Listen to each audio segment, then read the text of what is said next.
Great. All right. Let me share my screen here.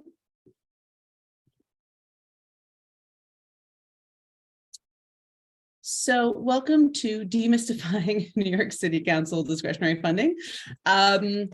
Tonight's workshop presentation here is going to be very informal. Okay, so if you have questions as we move forward, Mixie is going to be monitoring the chat for me. If I use lingo that is really niche to New York City discretionary funding, please jump in the chat and say, I don't know what that means, or what was that word you just said. I'm happy to slow down and clarify some of these things. I think after working with the city and applying for so long, sometimes things go over my head that I'm using that aren't necessarily common language. And if there's a deeper clarification, or if you'd had an experience doing any of this that you'd like to speak up and share, please don't hesitate to jump in. Go ahead and use the chat, and we'll just make sure that we can keep some order to it. But please join in. This is definitely a conversation here. Introductions first. My name is Sarah Benvenuti. I'm the founder and CEO of Benvenuti Arts. We work with Arts Business Collaborative as well as with dozens of small arts organizations and independent artists across the US, though I had lived in New York for about 10 years, and a bulk of our clients are based in New York City. For the most part, we work with groups who have budgets of under 500,000. A lot of our groups have budgets much smaller than that. I see a couple of you on here, actually. Whereas we do have some clients that are a little bit bigger that we do partner with who share our values, including ABC. I've worked in the field my entire career. I have a background in music education and arts administration. I worked in theater and dance as a managing director and director of development until starting Benvenuti Arts in 2014. And I started specifically to work with small groups. I really loved working with artists directly, and just felt like the further and further I would progress in a bigger company, the further away from the art I got. In addition, it was just really clear that those groups doing the most incredible work, the most community-based work, were not getting the resources and didn't have the funding to support expertise. They were investing back in their community any money they got. And so it was really a goal of mine, and it's a goal of our whole team at Benvenuti Arts, to ensure that we are supporting smallest groups, those groups who really are having an impact directly on their communities, but don't necessarily have the resources to have a grant writer or understand how to navigate these systems. I know that Kat's going to jump in with some thoughts and feedback as we go too. So I don't know, Kat, if you have anything you want to say right now, but not to put you on the spot. I just want to say that it has been wonderful partnering with you. We have had so much success because of you, actually. And then we also love to refer you to some of the folks that we work with. I'm also particularly really excited that you have, like, the majority of your grant writers are all people of color. Like, you run a company that's majority people of color. And you put them in leadership roles. And it's just really wonderful to continue to work with you. Yeah, it's great working with you guys too. And it's really been wonderful, I think, partnering with ABC, not only because we've learned so much and gotten to do so much great work, but it's really allowed us to have a really deeper understanding, I think, of the broader community in ways that we can also act on behalf of groups and artists who may not be able to advocate to funders themselves for fear of losing funding or for fear of causing some sort of trouble for their own organizations, that we can step in. So as we have these conversations today, I just want you all to know that if there's something that strikes you as really problematic or challenging or difficult or wrong, please bring that up, because if there's any way that we can step in and reach out to council members or the city or a funder on your behalf so you don't have to put yourself in that position, we're happy to do that. Okay, if you'd like to drop in the chat, you can introduce yourself if you'd like. I'm going to just keep going so we have plenty of time for questions towards the end. So what is discretionary funding? So discretionary funding is the amount of money that city council members get to use at their discretion.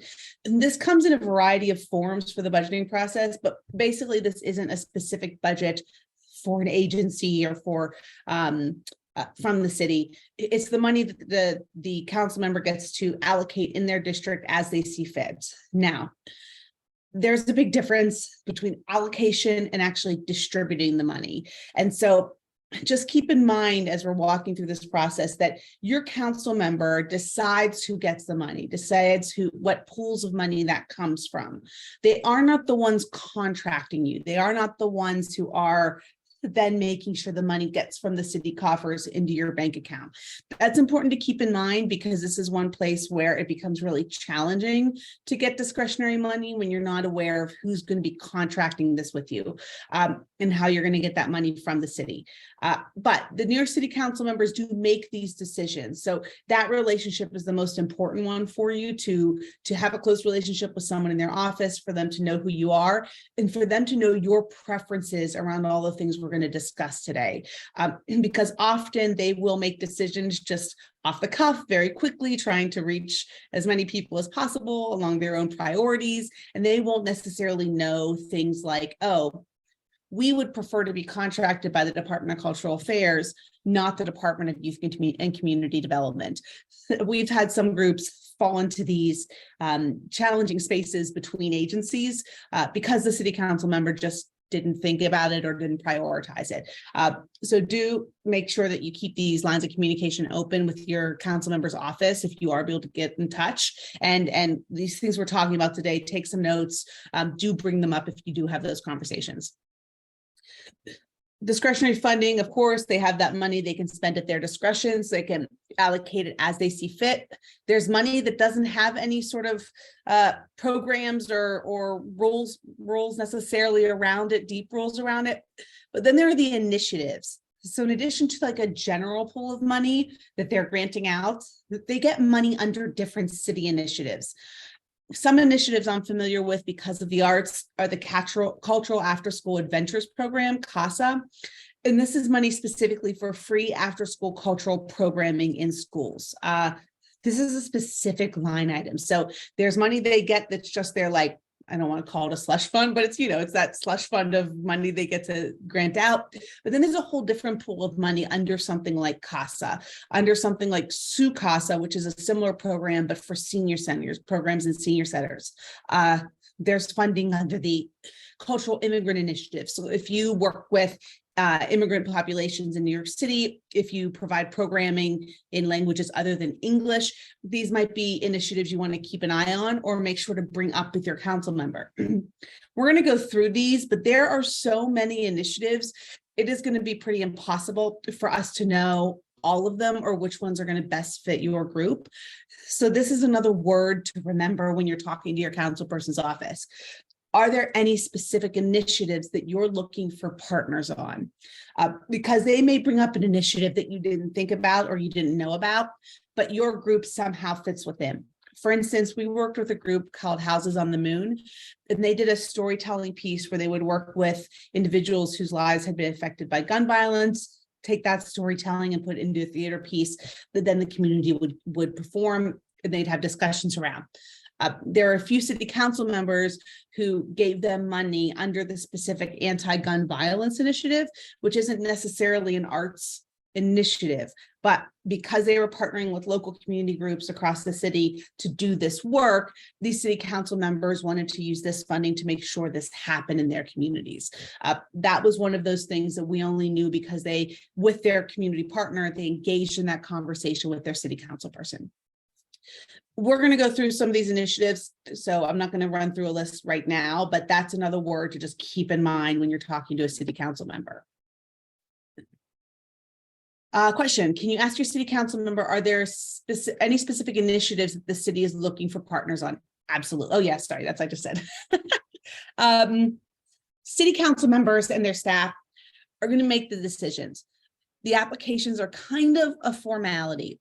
So this is different from a lot of other applications you might make where someone is reading 20, 60, 100 applications, judging them, and then ranking them, right?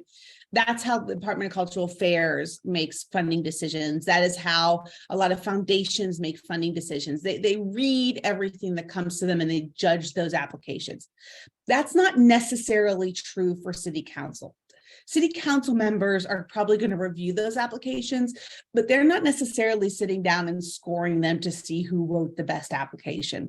They're most likely going through and saying, oh, ABC, we talked to them, we should take a look at their application. That's usually what's happening in conversation there. They're going through those applications and they recognize a name with someone they met with that they really liked. They're going to pull that out. Or perhaps there's a specific initiative that you talk to them about. So maybe they don't remember you, but they see that you requested money from that initiative. So maybe they're going to take a special look because that initiative is high on their priority list, or new partners are for that initiative, something like that. So while you want to write a clean application, this is not the kind of grant where you need to like twist yourself into knots to use the exact perfect language to try to convince someone to get you money.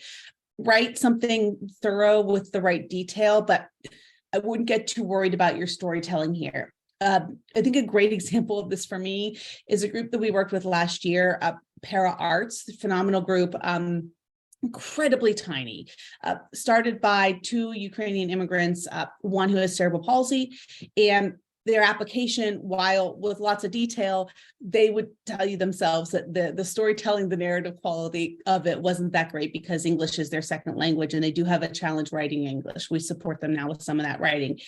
They did have meetings with their city council person though, and they made sure to include program names, dates, locations, all of that kind of info. So even though some of the storytelling was really confusing, the details were in there and they had that point of contact with their city council person and they did get funding from their city council person. So I would just keep that in mind as you're looking to write this grant.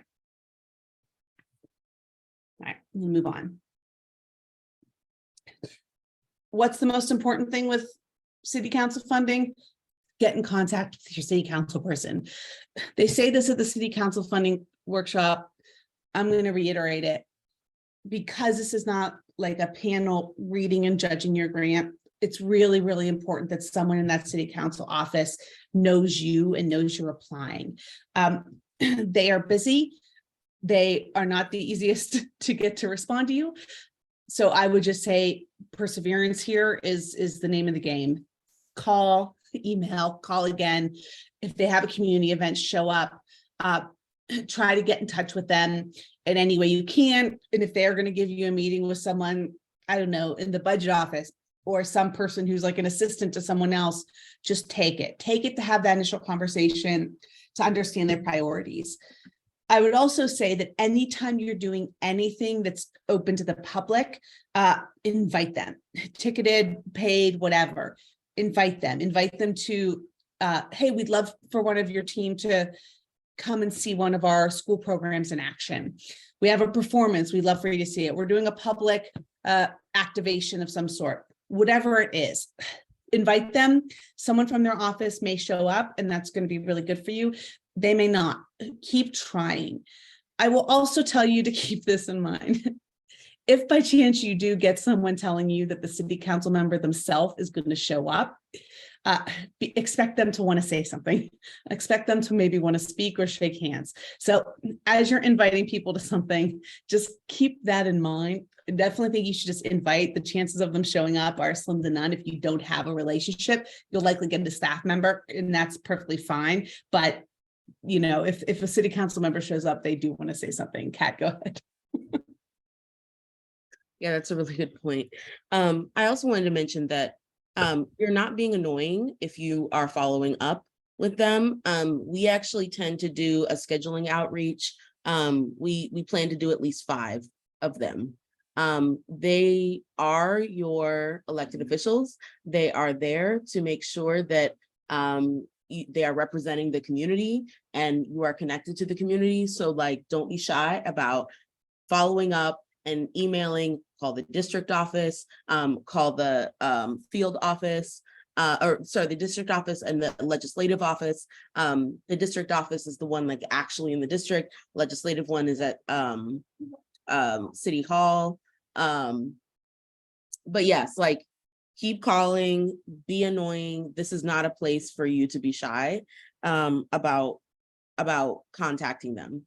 I also wanted to share that it's really important that you know that you can, when you're like, you track the amount of time that you're spending talking with a city council member or their office, like the actual time, because the city is asking, like the city is going to ask you, like, how many hours of lobbying time did you put in? Oh, you got this initiative, or you got this like discretionary funding, like you lobbied, right? And lobbying is fine. It's just that you have to track those hours, and requirements for the IRS have to do with the, there's like two kinds of tests to make sure that you're not over doing too much political activity. And one is a substantial part test, which is really vague. It doesn't even, it's like you can't have a substantial part of your activities or of your expenditures being lobbying, which is like, what does that mean, IRS? We don't know. And then there's another one, which is the 501H election. And that's actually just a form. We can actually send you that form in the follow-up. But it's literally like a one-page form that's like, yes, we agree to enroll into the 501H election. And then they actually give you rules about like, okay, this is like your budget size, or your expenditures, and then at different sizes you can spend different amounts of your budget size. So like then it gives you like some guidance, but you are going to be required to report it to the city now, like how many hours you spent lobbying, and then it also is required to be reported on your 990. So just make sure that you know who is doing it, because you're gonna have to look at their salary and the number of hours like of their salary, right? And then that's your lobbying expenditure. Kat, there's a question in the chat. What was the first test? Kenya Boudreaux, excuse me, asked what was the first test the IRS administers? It's called the substantial part test. And when I say like test, it's just like literally like lines in the tax code that are like, you can't have a substantial part of your expenditures being lobbying. And that, and they don't define what substantial part means. And so it means, so most organizations, most nonprofits had like defaulted to like, oh, we're just not gonna, we can't do any of this because we don't know what that means. And I don't want to lose my 501c3, which I think you should just get the 501H election so you know, but also like, unless you're like doing a whole swindle, like I don't think that you're going to be, you know, told that that's a problem. I would also say that like you are more likely to have a problem if you're a really small group, because of the percentage of your like ED's time or whomever's time, right? Like that would be like a bigger issue. I would say that will be a bigger issue if you're doing anything besides just trying to get in touch with your city council person. Like if this is all you're doing as far as government stuff, like emailing and calling and inviting and trying to get their attention, like you're not going to really, there's not going to be an issue there, right? Like, because you're going to send an email a couple times a week or do a phone call. It's going to take maybe an hour of your time every once in a while. And then once you get that call, that's going to be easy from there on out. So like, I wouldn't worry too much about this right now. Yeah. If you find yourself doing more and more outreach to government officials, then keep that in mind. If you don't use a time tracking software, I believe Quidlo is free. We have a few clients who use Quidlo. And if you just want something to like track that time, and you just want to turn on the timer and turn it off, something like Quidlo might be useful to you. I think Toggle's another one. If you just want to keep track of that for yourself and you aren't sure how to do that. But yeah, yeah, go ahead. Sorry, one more thing. It's only the time that you're talking with the elected official. So if you had a 30-minute phone call, that 30 minutes is what counts. Like if you like we're doing a bunch of research and trying to figure things out, how to talk to them and like whatever, and then you had a meeting, a Zoom meeting for an hour, that 1 hour talking with them, that's what counts as the lobbying.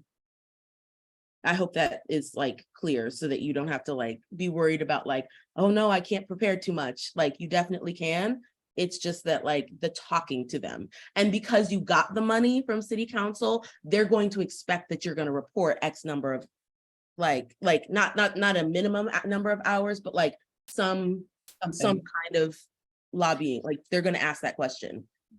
Kat, I found that out because we recently in our reporting, in our filling that out, like they actually asked that question. They were like, if you got money from us, from the city council, you probably did, so you need to report it. Kat, there's a quick question here about if you're having a panel and a government person ends up being involved in the panel, that doesn't count as lobbying, does it, if they're just a participant in a program you have? Okay. Nope. Kenya, if that doesn't answer your question, please just make a note in the chat. So this page I pulled up, it's linked in the presentation, which we'll send out. I can just drop it in the chat here too. This is just a nice tool that if you don't know who your city council person is, or if you're working in a new district or a new area, a new community partner, and you want to figure out who that council person is, you can look it up here. If you do programs in multiple districts across the city and you do them consistently, I would definitely say look into those council districts. We work with some theater companies who maybe do a show a year and they sort of go wherever they can rent a theater affordably.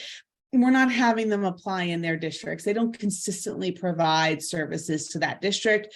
It's not a robust service to that district. But if you partner with the same community group to provide a youth program in the district every year, like that's a really good thing for you to go, okay, well, let me talk to that council district and maybe talk with my program partner in that district. So you can look that up here. And as Kat was saying, there's usually a couple offices on their pages. I'm just going to look at Carlina Rivera in District 2 because I know she does a lot of cultural funding.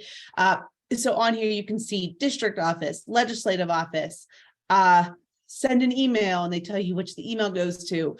Some of these pages will have like the chief of staff, or some of them may even have a cultural program, especially in Manhattan, some of the more central Manhattan districts. So you can look at each of their pages and find a little bit more information on here about your city council person. Okay, the application, moving on. Start trying to contact your city council person now if you haven't. You're going to do the allocations probably late spring, early summer. So you've got some time, but it's useful for you to talk to them earlier if you can, in case they do have answers for you around things like initiatives, because then you can put it in the application. If not, that's fine. Keep trying to get in contact with them even after you've submitted. The application this year is due February 21st. Now, remember, this is the discretionary application. You will, when you go to the website, see things for capital. Capital is like big equipment purchases, renovations.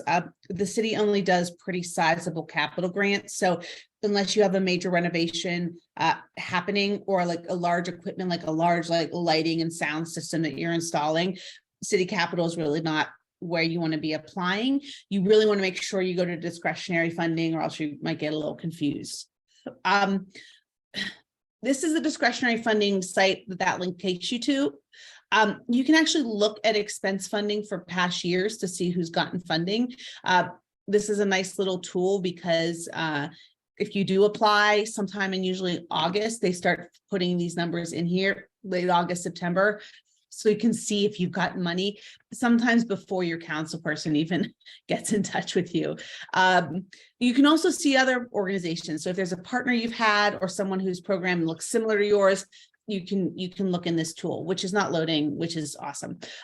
So I'm just going to stop that for now.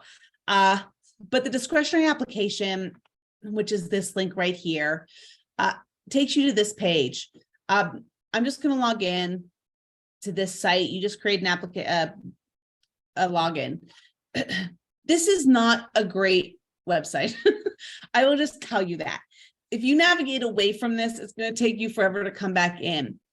If you, like Benvenuti Arts, apply on behalf of multiple organizations, you want to make very, very sure that this has logged you out of one before you log into another. That happened to me 5 years ago. I've never made the mistake since. But you have to be very sure, because as you see here, there's no like log out. It's really a bad website.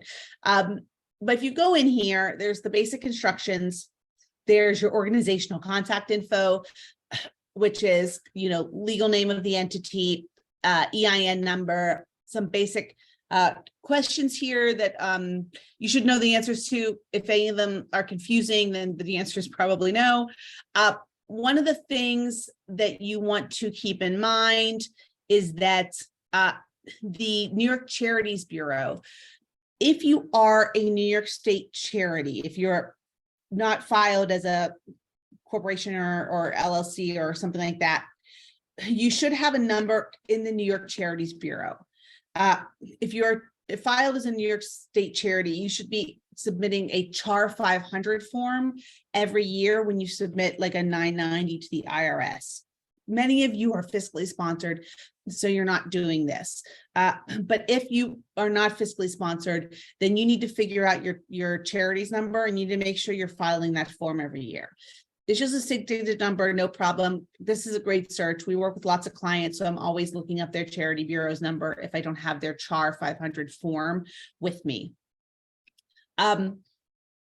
If you are a fiscally sponsored or fiscally sponsored by ABC, definitely talk to the team at ABC about how to fill all of this out to ensure that you're not conflicting with anything they're doing and that this all makes sense. Basic things like address, primary contact, all of that stuff. When we get into the request details, this is when things start getting confusing. So, for instance, amount requested. The minimum award they can give is $5,000. Now, if you have a program that works with 10 different schools in 10 different districts across the city, and it's the same program, it's one program, we do after school dance programming, and we do it at 10 different schools, same type of curriculum, etc. You can fill out one application form. You want to give an amount that 10 different city council members could give you. So you probably want to request something bigger. And you can then go down here and just check off all the city council members that you want to see that application. With ABC, for example, we will apply with the help desk program. And the help desk program is a general program. We'll describe the whole help desk program. But then we're going to check off the boxes of those council members in whose districts we do that program or serve the most people. We may also click off things like the Brooklyn delegation, if we have a huge amount of people in Brooklyn that we serve. We may check off the BLAC caucus, which is the Black, Latinx, Asian caucus. So that may be one we check off too. There's the LGBT caucus. There's all these groups here also. If you have a conversation with your council member, but not with their borough caucus or one of these other ones, but you feel like your program probably aligns with their values, like the LGBT caucus, I think you'd all be pretty clear on what their values are, right? Go ahead and check that box. It can't hurt. Like if you check a box here, it's not going to hurt your application. What you don't want to do is like check off every city council member if you are not doing programs in their district because they don't care. So be targeted, but when it comes to things like the caucuses, if there's a reason you feel like you might be of interest to them, go ahead and check it off. It won't hurt. So when you're applying, remember, your program could take place in multiple places. That's okay. If it's one program, if it's one description, one thing you can write about, you can then click off the different city council members. Now, for a group like ABC, we're applying with multiple programs. So we're going to submit one of these applications for each different program, and each different program may get different council members checked off. We've done this with a couple groups who do, for instance, programming in senior centers. We work with a group, Bratza Productions. They do programming in senior centers. They do youth after school programming. They also have public festivals and programming. We submit different applications for each of those and then check off the boxes. So some city council members will get multiple applications from that same organization because those programs are different. Kat, go ahead. Yeah, I just wanted to piggyback on that if you are a sponsored project of ABC and you're serving different serving people in New York City, then we would just do a separate application for you. So you would exist as a separate program. So we would do our ABC or our help desk program, another program of ABCs, and then you sort of technically exist as a program of ABC. So we would put in a separate application for you. And so we would just need your language to put into to just like drop it into the form. The other thing up here by that award requested is the contracting agency. This is where I have some big opinions. If you are a nonprofit, and Department of Cultural Affairs last year said that if you were a New York State nonprofit, but not a 501c nonprofit, and you're fiscally sponsored, you could still apply for Department of Cultural Affairs.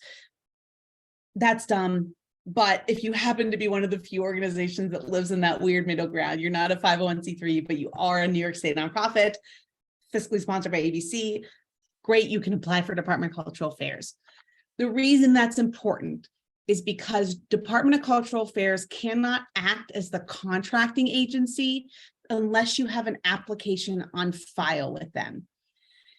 This is challenging because what that means is if you do cultural programming in the city, but you are not, if you are not able to apply to Department of Cultural Affairs, you have to go through a different agency if a city council member says you're supposed to get money. Usually that they send people through DYCD, which is the Department of Youth and Community Development. They are kind of the worst. People mean well, but they are working off of Word doc contracts from eons ago. Their documents kind of conflict. They're budgeting. You submit a budget to them, then you have to submit tons and tons and tons of paperwork to prove that you spent that money before you get that money. We are working with a client right now who had a volunteer managing this for them, been getting money from their council member because they've been doing great work for ages. And their city council member kept putting them through DYCD. They should not have, but they did. And now we are trying to get 4 years of money back because they just couldn't manage the process. If you can avoid DYCD, do. It takes so much time to get this money. If they give you a $5,000 grant, I hesitate to say it's worth it because you're going to have to spend so much time to get that money. If it's your only option, then it's your only option, but just keep that in mind.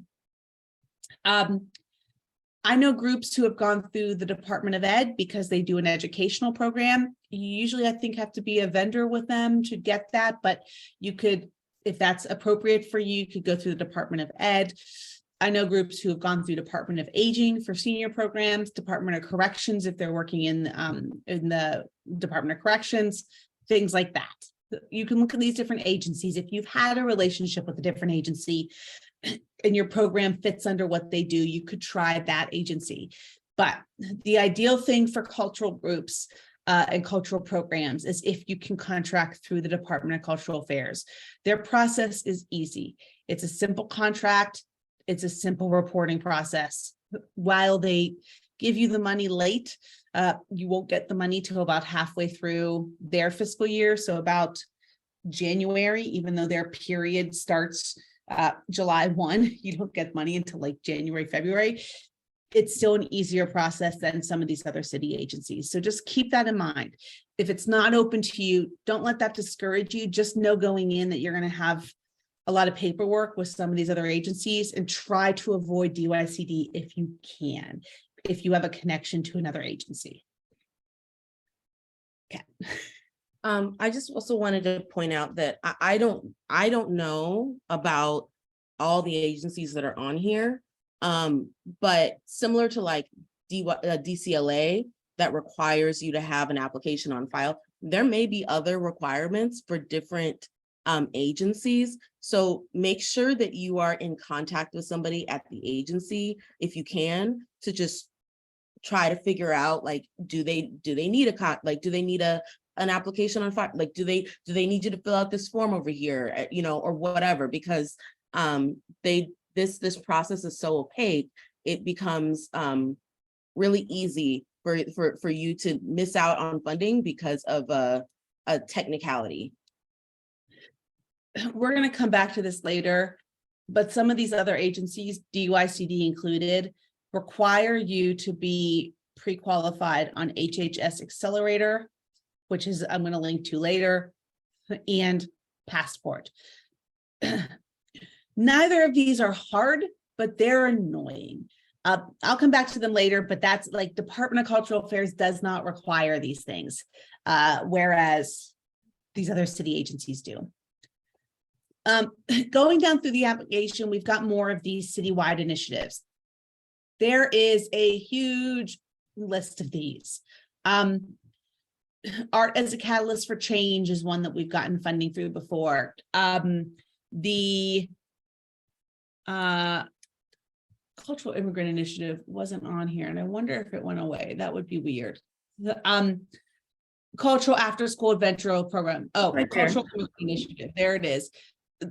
You can look through these. We actually have a group who gets money under the Domestic Violence and Empowerment, the DOVE initiative. So there's a million initiatives. This is where it can be really sort of confusing, or like, I feel like I'm just throwing something out there and guessing, unless you have a conversation with your city council person. They may specify, oh, we're specifically looking for programs that can go under the NYC cleanup initiative. And weirdly, that includes, I don't know, programming in public places. I'm completely making that up. But you may have a city council member give you some of that little insight, or their office give you that insight. And it's good to ask them, are there initiatives you're specifically looking for funders on? This is the kind of work we do. What are your priorities? So you can get a sense of these. If you don't get a chance to talk to your city council person before applying, then I have listed in, I've listed in this next slide, a handful of the initiatives. Where'd they go? Here we go. Just a handful of the initiatives that I think that you might just want to keep an eye on, as these are ones that I've seen other groups get funding other. So if you have something that is a social justice arts program, Art as a Catalyst for Change might be useful to you. If you are a theater company of color, this Coalition for Theaters of Color, perhaps.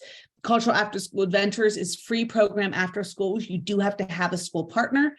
Cultural Immigrant Initiative, I talked about before, it's partnerships with immigrant communities in New York City. Go ahead, Kat.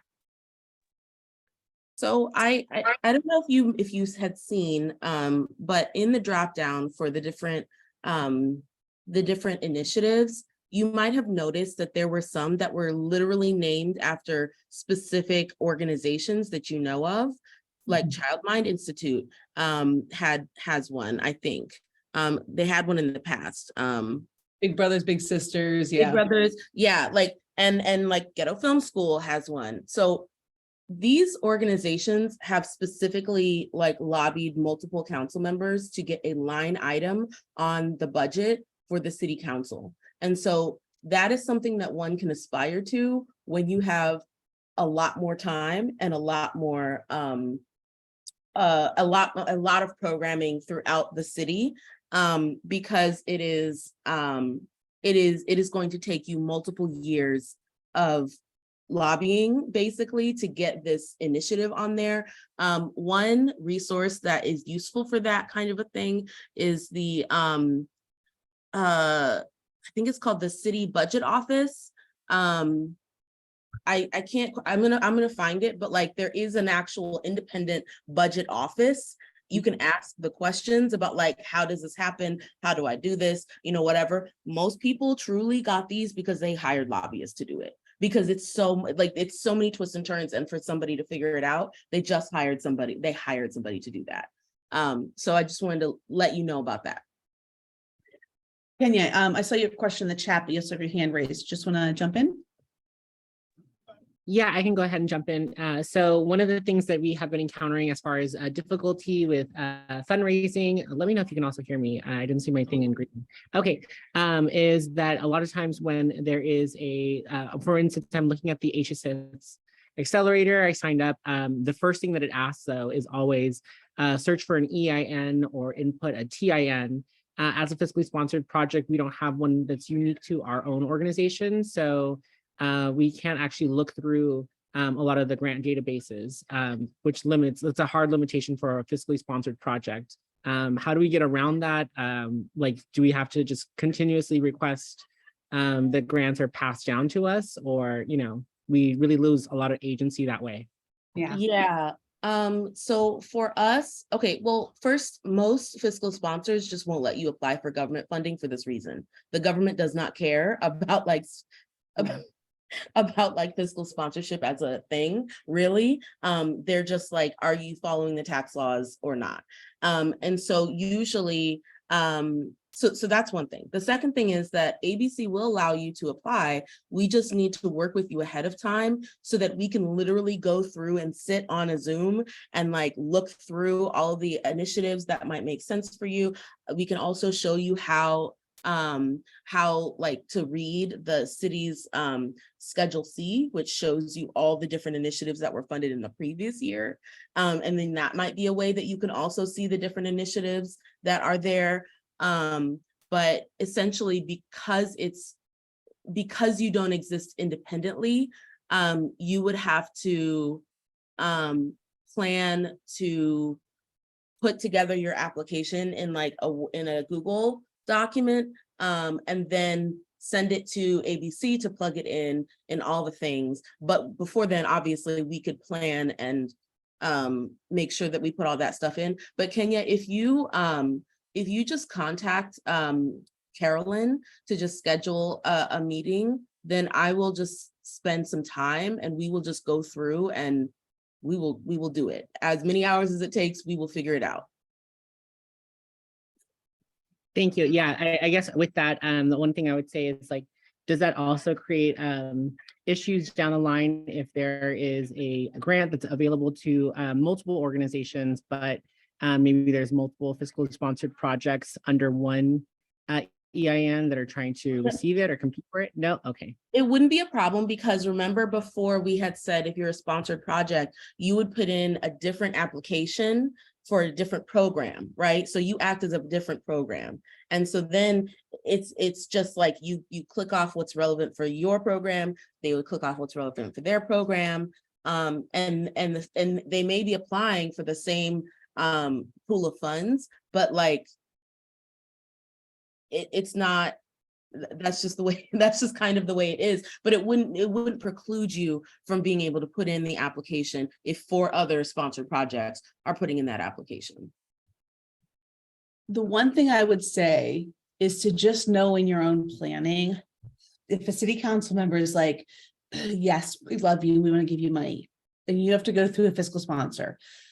Even as amazing as ABC is, they cannot change how slow the city moves with funding. So just keep in mind, city council funding is not great funding. If you're like, we have this program in March, we need the funding to do it, because you're going to probably get that funding after the fact. One of the challenges ABC has is, even though we can apply to the Department of Cultural Affairs, the Department of Cultural Affairs has some weird things about programs with city council, some little tiny rules that we don't need to go over here, that may mean that not everything can be contracted through them if ABC's fiscally sponsored orgs apply for city council.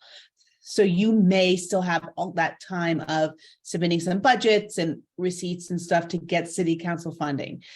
Just keep that in mind.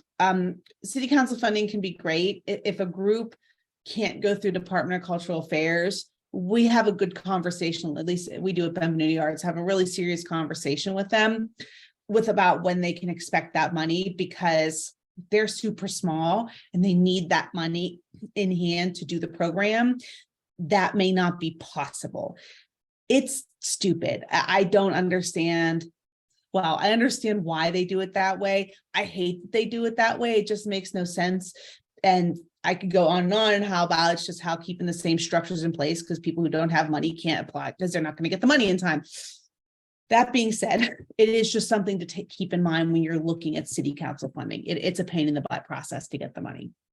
And you would want to think about this as like kind of like a reimbursement kind of thing, especially if you're on the calendar year. The city is on, is it like July to June? Is that true? Yeah.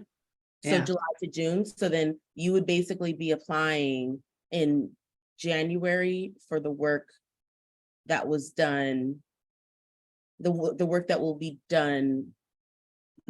Wait, sorry. You know what? Let me stop trying to organize this in my head because math ain't math. There is something to consider there. If you're planning to apply right now for city council, I would highly suggest do not apply for programs happening between July 1 and December 31, 2023. That's the first half of the city's fiscal year. You will not get the money in that period. Even if it's contracted through Department of Cultural Affairs, they don't usually give out that money until January, February. So if you're going to apply, I would suggest applying for programs that are like March, April, May, 2024. That means you are thinking a full year ahead. Unless you have money in the bank and you can front the money for your program and then get reimbursed later, I would apply for programs further out because it's more likely you can get the money in time for your programs. If you do have the money to front your programs, if you do have that money you need to get them started, then you have more flexibility and you could apply for any time in the year. But it is a lot of these grants are reimbursement. They come in later in the year. I'll also mention that you definitely want to make sure that you time it well and that you've planned it.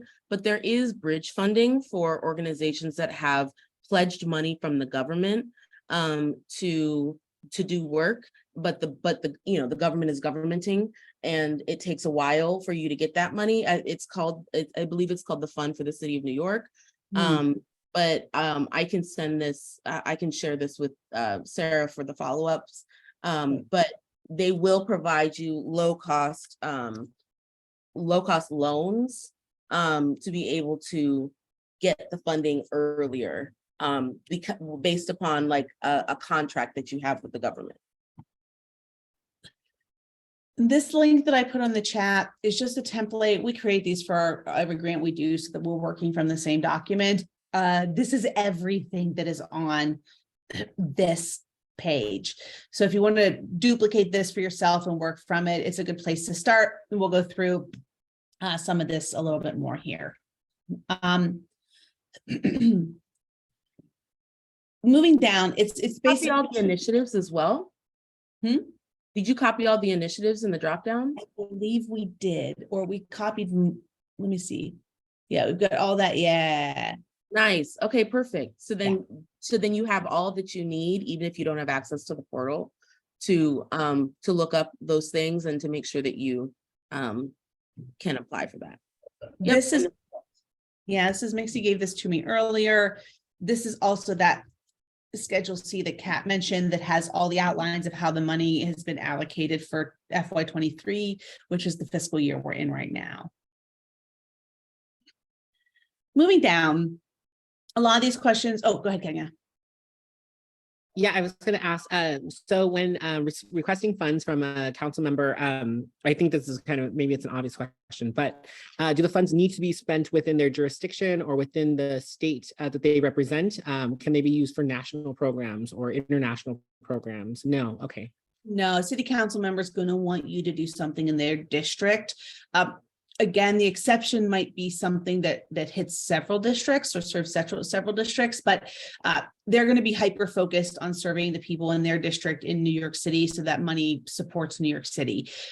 If you ever get the chance to apply for Department of Cultural Affairs, it's very similar to the point of, as people were doing virtual programs pre-COVID, shifted a little bit with COVID, if they mentioned a virtual portion of a program in their Department of Cultural Affairs application, they would get judged lower because they wouldn't be able to say it just served New Yorkers or people in New York. So you really do want to stay pretty hyper-focused. And if you do have something that is broader in scale, but then has a really hyper-focused location in their district, I would just say the money we're applying for is to fund the portion serving the people in District 2 or something like that. It's not a bad thing to say, hey, we have this program that's nationally respected, that's nationally known, and we want to take it to your district and really impact your district with it. Just be really specific about we're using your money in the district. And then also just like, it's always a good practice to at least get the zip codes of the people that you're serving so that you know like which districts you're impacting the most, so that you have that sort of map in your head about who you should be applying for money from. So these applications are things you've seen many times, probably. Your mission and values. Some of these questions don't have word limits. So like this, describe the program services that it will be receiving allocation. You can write all you want. Don't go too crazy, but like you have plenty of space here to give the details. I always suggest using bullets. As you can see, there's no formatting options here. So I would create your own little bullets. I would use caps lock to like emphasize a point. I would use spacing for yourself to separate things out. I use these little tricks so that it's really clear what I'm trying to say, particularly with government grants.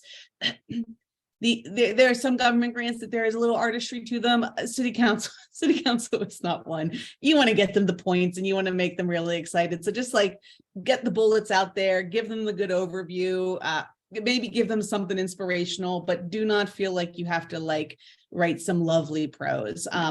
Bullets are your friend here. The questions here go down. When will it operate? Just general days and times. If you have physical locations, putting that in. These ones here that have little lines, this is super short. So what is the target population? Literally, it's like general population. Like you don't have a ton of space here to write. So keep that in mind with these little line boxes. Geographic area served, just the district or the neighborhoods or whatever. If you have a program serving multiple neighborhoods or multiple districts, make sure you put that in here. So when you check off the council person, they can see that, yeah, I am serving your district. Staffing for program, don't feel bad if you're a little minimal staff. Talk about everything you do, talk about your expertise. Talk about volunteers, talk about partners, just showing that you're connected to your community and that you've got other people that are like reinforcing what you do is just helpful for them to see that like, you know, we may be small, but we're important. We have capacity. Fees for service. So projects supported by discretionary funding are open and free to members of the community without cost or fees charged. So this is pretty self-explanatory. If you have something where some people are charged and some not, I don't think you can. Yeah, so you can't really change an answer here. You could go back into your program description and just make that clear and just say, we do charge fees to organizations that partner with us, but no individual is charged a fee for the program. Just really clarify anything like that that might conflict with something they're saying. Participation, this is going to be a lot about your audience. How do you engage the audience? How do you invite them? And again, these are pretty short sections for the most part. So just keep it in mind, you're not writing like 500 words.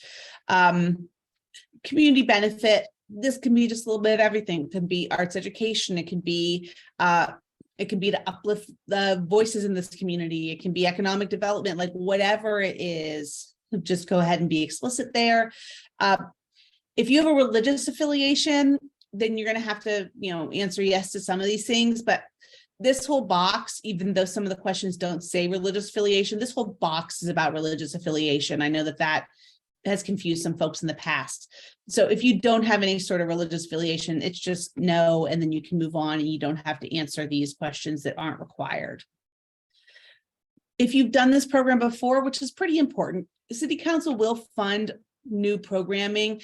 by established organizations, but a lot of times like a city council member is funding you because they've seen something you did and want to be a part of it, right? So if you've offered it, just talk about it, even if it was offered in a different form or in a limited capacity, maybe just talk through how you've done it before. And if you haven't done it before, talk about what you do that shows that you can do this. And again, this is a great place to mention partnerships, to mention other groups you've served, other individuals you've impacted. Basic questions that are pretty obvious. If you didn't receive funding this past year, don't worry. Most groups we work with, this answer is no. So if you have had a performance evaluation, you'll know what that means. Most of the time with these questions, if we don't know what it means, once we look it up, we're like, oh, that's because the answer for us is no. It's because it doesn't actually apply to us. Yeah, so, basic questions here. And then there's just some basic documents. And this one, don't put this off. You have to submit this certificate of authorization form, conflict of interest disclosure, and they took away the third one. That's great. One of these, I believe, has to be notarized. So just keep that in mind, that this is not a thing to be like, oh, I got to submit this the day it's due. Oh, crap, I've got these two forms. Do these ahead of time. Actually, you know what? I will just link them right now. I will drop the links into the chat so that they are just accessible to you already. That's the application. Like I said, it's not that it's too, well, it's not going to let me go back. Sorry. It's not that it's super complex. There's a lot of little details. The biggest thing that can throw people off, I think, is definitely the city council member districts to check off, the contracting agency, and that initiatives question. But that's the basics. Let me go back to the presentation. So,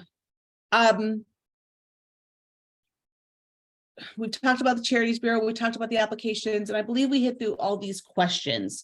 The narrative. So before I jump onto the narrative, are there any questions, more questions about the specific application form? Oh, once you're finished with this, with these slides, I have more things that I can share. Awesome. We're almost done.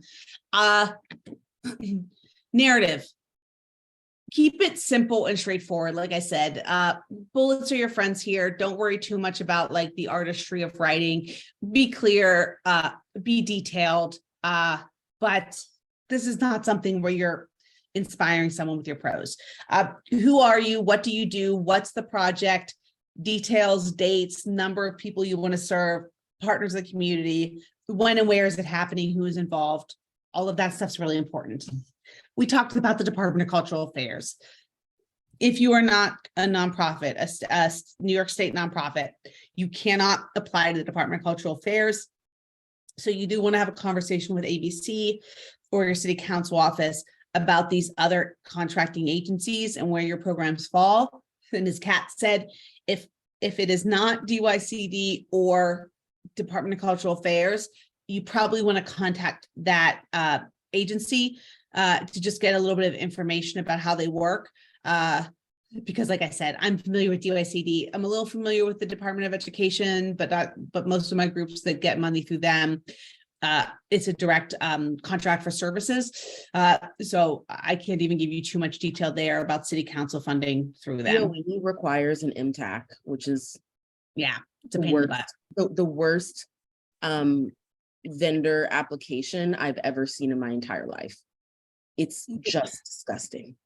We have a group who's been doing in-school education for like 8 years now, arts education, who has had their vendor application through DOE rejected 3 times for teeny tiny unnecessary things. So they have to contract through another nonprofit who has that right now because they cannot get that, even though they've been doing this and they clearly are able to do it. So it is a pain in the butt. So talk to your city council person about the contracting agency. Ideally, we can go through DCLA, but that's probably not available to everyone. And again, just reiterating, the council members are not like reading these and scoring them and ranking them. They're looking through for the names they want. They're looking for the initiatives they're focused on. So having a conversation with them beforehand is really helpful so you can sort of navigate their priorities. Just made this slide just for some of this information so that you all have it here when these are sent out for you. Again, a few initiatives I would suggest you asking about. Again, the agencies that you might run into. But again, there's not great options, so just keep in mind that funding will probably take a while to get to you. There may be bridge loan options in the meantime. And again, the application template link is right there for when this is sent out. Okay, I mentioned I was going to talk about these. These two systems are basically vendor management platforms for the city. To be able to contract with the city, if you're not contracting through Department of Cultural Affairs, you will likely need to be registered on these platforms. If you're applying through ABC, ABC is registered on these. We keep these registrations up to date. You don't have to worry. If you are a nonprofit and registering and you're applying on your own, you just want to take a look at these. If you can apply through the Department of Cultural Affairs, you may not need to intersect with these. If you get money for any sort of initiative funding that includes education, you will likely have to be registered on these. These are basic vendor management platforms. There's a lot of the government programs for different government agencies have. The National Endowment for the Arts has the ones they use. New York State has the ones they use. These are typically collecting info like your articles of incorporation, your tax filing documents, your leadership and board and their contact information and resumes. That's the kind of information that's being collected here. Again, it's not complicated information. It's just a lot of stuff. It's a pain in the butt. I have my assistant, Aliona, do these for our clients, and she is just a gem of a human. The fact that she just continues to do these so I don't have to anymore, because it just makes me want to pull my hair out. It's nothing that I'm like, wow, this is hard and confusing. It's just like, why do I have to do this again and again and again? So you can take a look at these. They're linked in the presentation. If you do think you're applying to the city and you know you don't qualify for Department of Cultural Affairs, I would suggest you maybe take a look at trying to get registered on these now. The only reason is it'll save you time in the future. One of our groups who is now a 501c3 but was not last year got city council funding through the Department of Youth and Community Development. To even start the contracting process, we had to have HHS and passport registered for them. We had started that last year. So luckily, by the time the contracting came around, we were in the final phases of getting these registered, but it was something we needed. And if we had not started already, we would have been starting that when they told us we were awarded money, which was like September, October. So instead of starting the contracting phase, which is a challenge with DYCD, we would have just been starting this phase. We wouldn't even be at contracting. So now in January, that group is finishing up the contracting portion, hopefully, as long as there were no mistakes made. And then we can think about perhaps getting a budget approved and then starting the reimbursement process in the next 3 months or so. Those are all the phases. So again, if you're applying and you're not applying through ABC and you know you're not going to be Department of Cultural Affairs, you may just want to try to start getting registered on these. If you have, I know you are in small groups, like in your ample free time, I know, but like take a look at these if you know you fall into that category. I just wanted to note as well that like Sarah mentioned, there were folks who partnered with another organization to be able to get the funds because of the status that organization already had. So our fiscal sponsorship program can be used in that way. Just reach out to us and we'll have a conversation. Like I said, many other fiscal sponsors are just like, I don't want to deal with the government at all. like, so we're just not going to allow for government funding to happen. And that actually is specifically because of the requirements. Most fiscal sponsors will not allow lobbying under their fiscal sponsorship. And that's part of like how that's related. But we definitely know our way around the 501H election and the requirements. So we are happy to support if we can. Yeah, ABC is really unique in that we have groups who have fiscal sponsors that are not ABC, and they don't even go after this money because the fiscal sponsors find it too complicated. So this last one, we'll talk about questions. Kat can give you more details here. I just put these links in here, the expense budget, that Schedule C that we are looking at that shows the funding that went out for this fiscal year. The city council district, define your city council district link, HHS and Passport are linked in here. Charities Bureau is linked in here. So this presentation will go out. I know we're going to do a little survey at the end. The last thing is we do have these office hours. I believe Candace is on the call right now. So Candace and Alicia on the Benvenuti Arts team and I are all going to take office hours in 30-minute segments. So if you are going to sign up for those, I would just ask you to be prepared with like a draft of your application. If it's rough, that's perfectly fine. I don't need you to have a perfect draft, but have some stuff in place, have a good idea of what you think you're going to apply for. Make sure you've tried to reach out to your council person, even if you haven't made contact. And if you are fiscally sponsored and going through your fiscal sponsor, going through ABC, just make sure you've had that, made that note with ABC too, so we have all that information when we have those sessions. I'm going to stop sharing and we can all just have a combo. And Candace, if you want to say hello, you can say hello.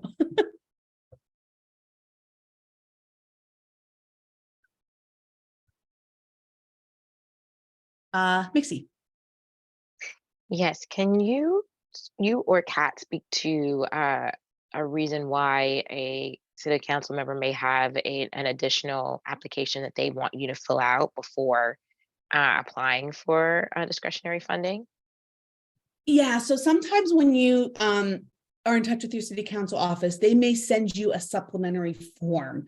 Not every council has this, but I've found that it's true in some borough presidents do it. I know the Queensborough president has a supplementary form that you really want to. So Kat's saying District 26.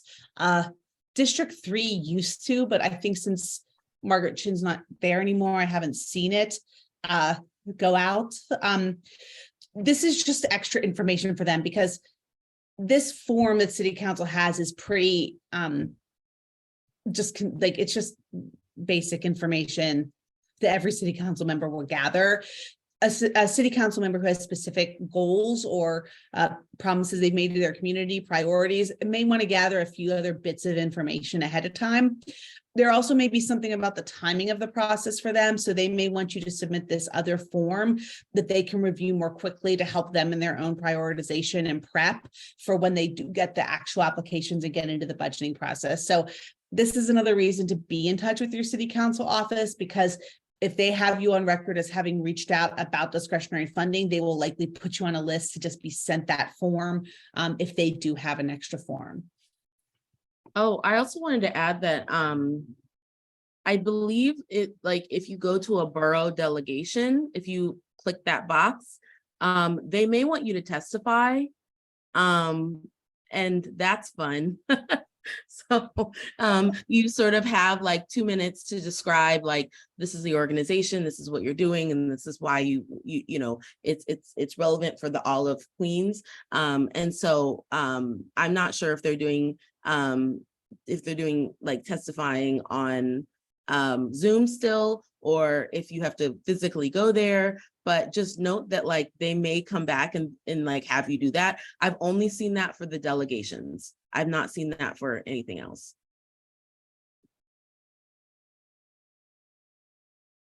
Any other questions, comments, confusion, anything? I have more things I can share, but go ahead. I was just going to say that we have groups who are very location based.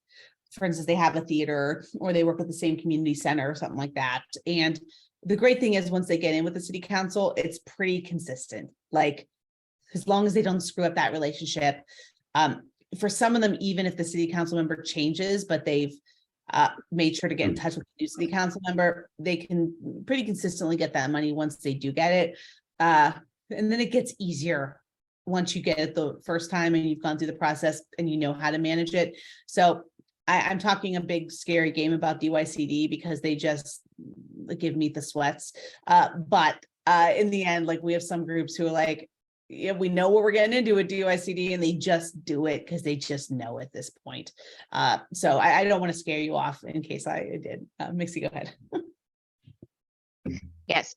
Could you just so I can also share it in the chat, go back to the different phases again, including that if it, that side phase of the passport and the HHS application or registration.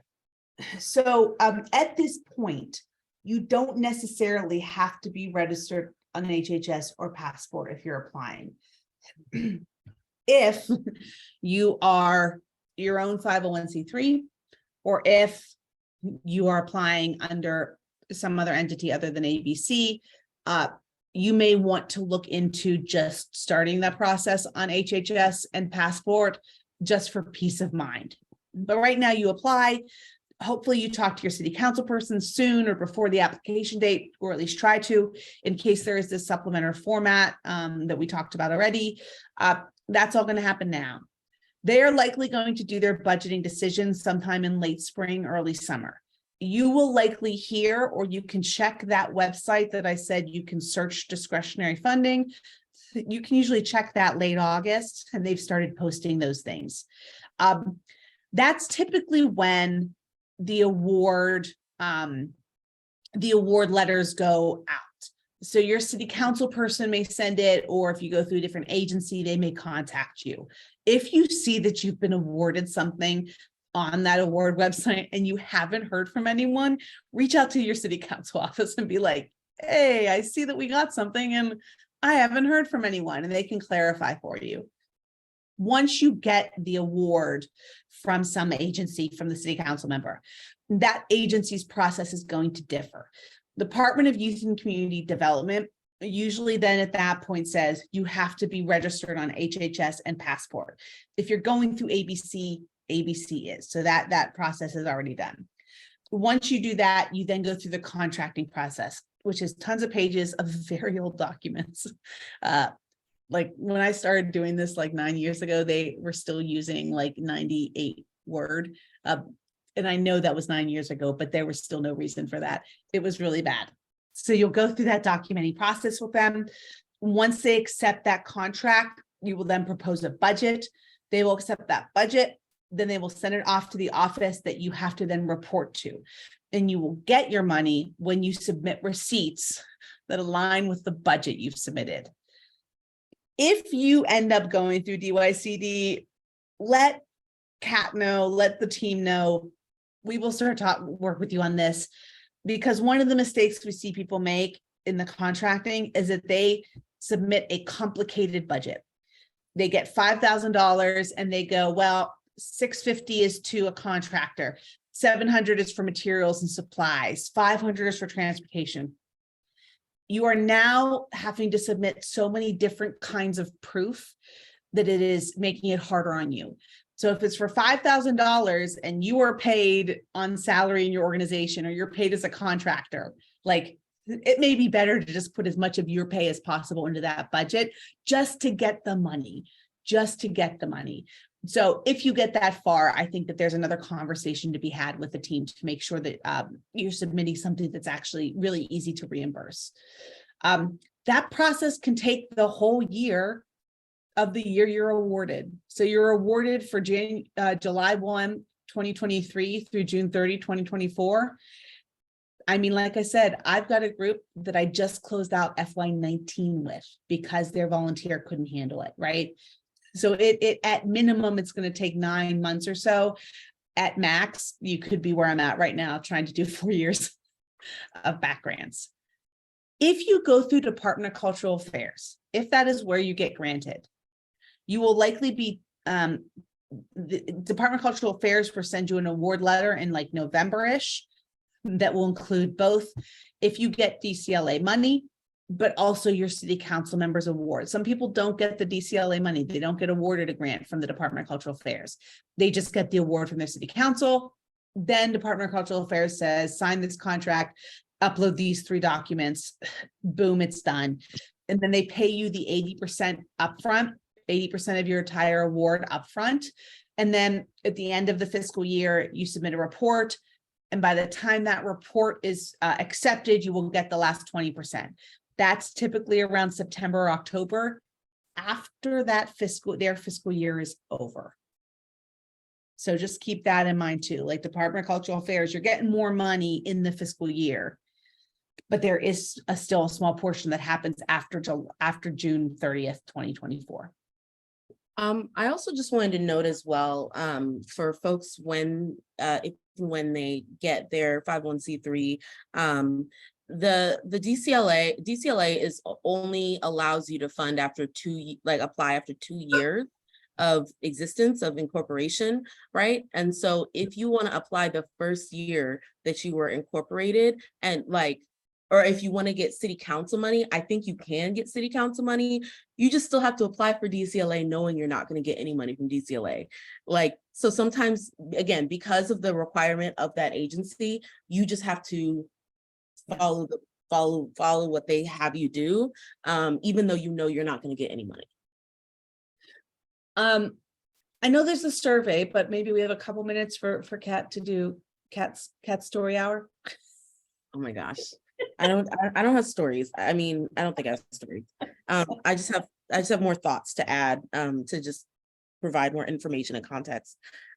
So as Sarah mentioned before, it's really good to make an argument for multiple issue areas, if you can, sort of as a general practice for your organization, because it means that you have greater access to different grants, different initiatives, different ways of pivoting when you're talking with a council member, because sometimes you see something light up in their eyes when they hear something, and then you can be like, yes, I'm going to go in on that. So that's really helpful. It is also, like Sarah mentioned, there are, it becomes easier to apply for city council once you've gotten the money the first time, and you can continue to get the money. But on the flip side, if you didn't get money and you keep trying to apply, the longer they're in office, they're the less likely you are to get that money because you didn't get in early. And so was it last year or the year before, the city council turned over, a third of the city council turned over. So this is a good time, get in to the city council members, and let them know, that you exist and that you want to work with them, because they are loath to cut out community members that they've worked with. And it's usually oh, somebody didn't fill in their application, or somebody didn't, do whatever. And in order for you to get an opening, and that's not great to depend upon that. I would also say the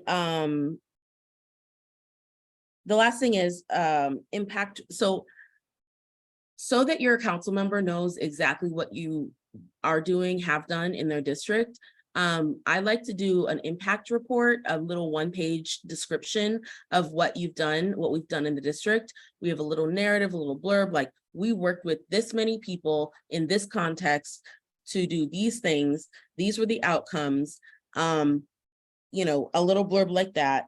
If you have pictures, put pictures in that. They love a picture. They love a video link, put that in there.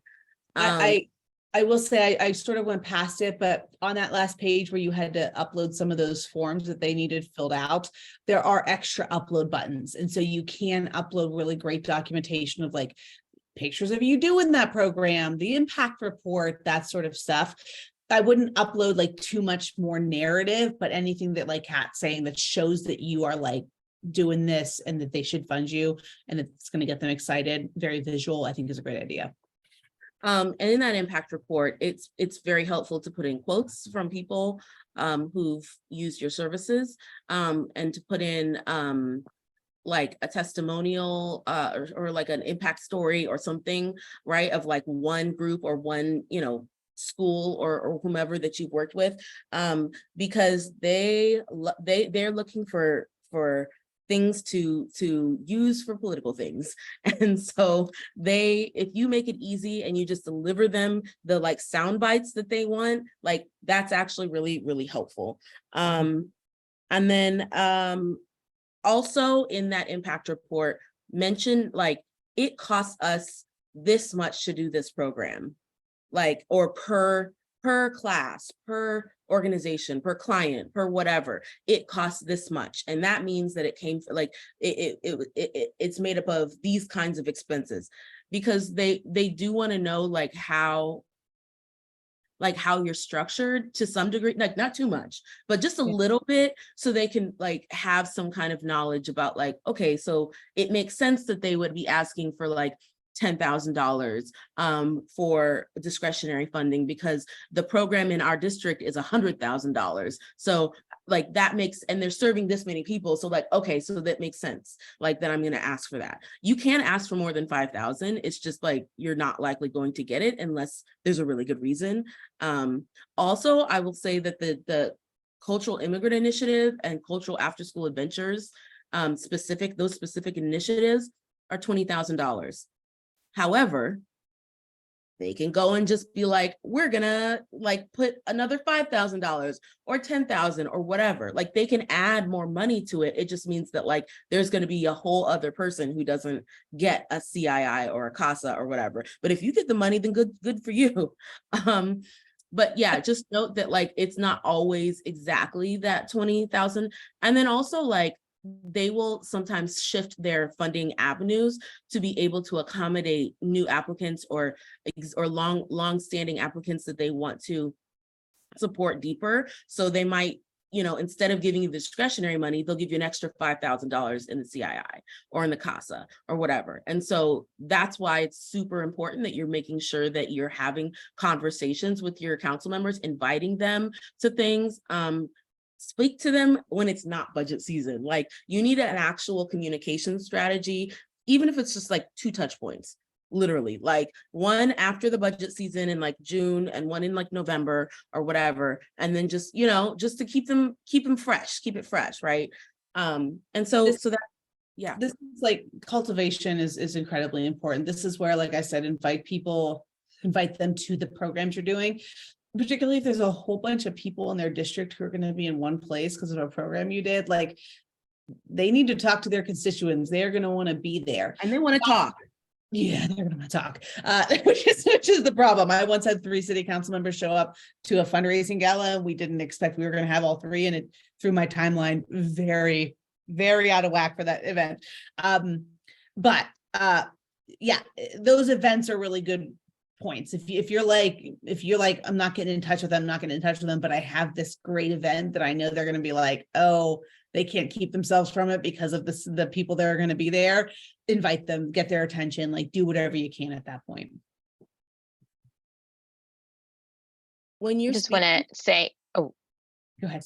One last thing. Sorry. Oh, go ahead. Oh, no.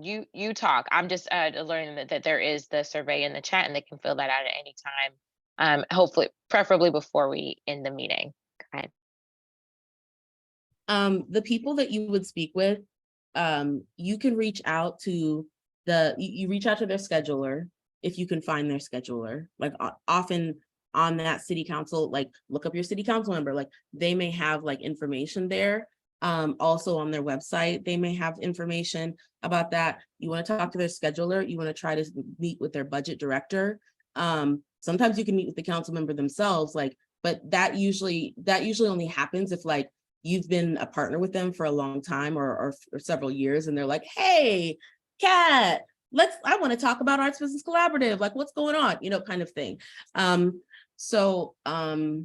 Those are the kinds of people you need to like be reaching out to. Again, like email after email, call after call is not uncalled for, because we have limited time to be able, we have like January through maybe like April, May-ish to be able, probably end of like April is probably the time, January through April, to get yourself into their office physically or virtually and make your pitch, make sure they know you, make sure they've seen you, you know, give them a good impression with pictures and videos if you have them, or stories, and then, you know, hope that you get the money. So this is a very specific, like time limited thing.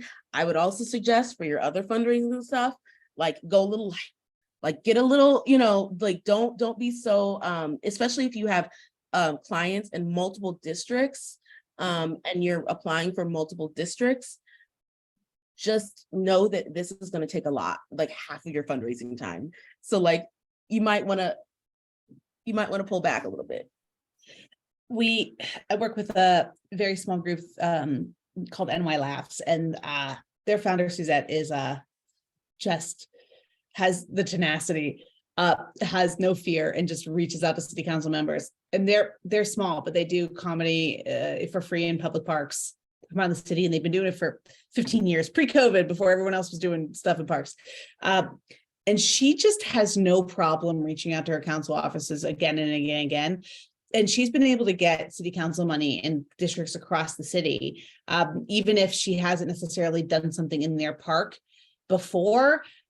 She can show what she's done, and she just has no fear, and she has no problem just keeping trying. And I think she's just been an amazing example to me of like, if you could show them what you've done and show them why they want it in their district, and just not give up and getting in contact, like it can really bear fruit for you.